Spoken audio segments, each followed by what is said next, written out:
Hello everyone and welcome to Vlinko's channel. In today's video I will show you how to fix the common Windows error. This setting is managed by your administrator. And now, let's get started.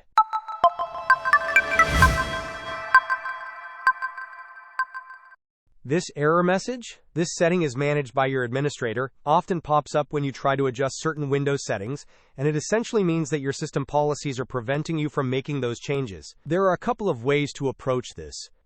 If you are using a computer that is managed by an organization or a company, the most straightforward solution is to reach out to your IT department. They have the administrative privileges to adjust these settings for you.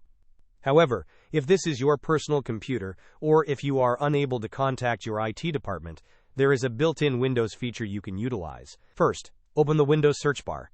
You can do this by clicking the magnifying glass icon on your taskbar, or by pressing the Windows key on your keyboard.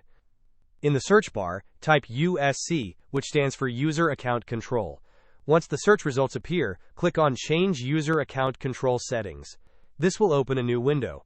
You will see a slider with different levels of notification. To disable these administrator-managed settings, simply pull this slider all the way down to the absolute bottom, which is typically labeled Never Notify.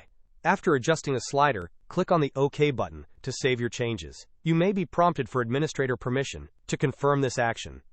Hope this was helpful. Don't forget to like and subscribe if you enjoyed. As always, thanks for watching, and I will see you in the next video.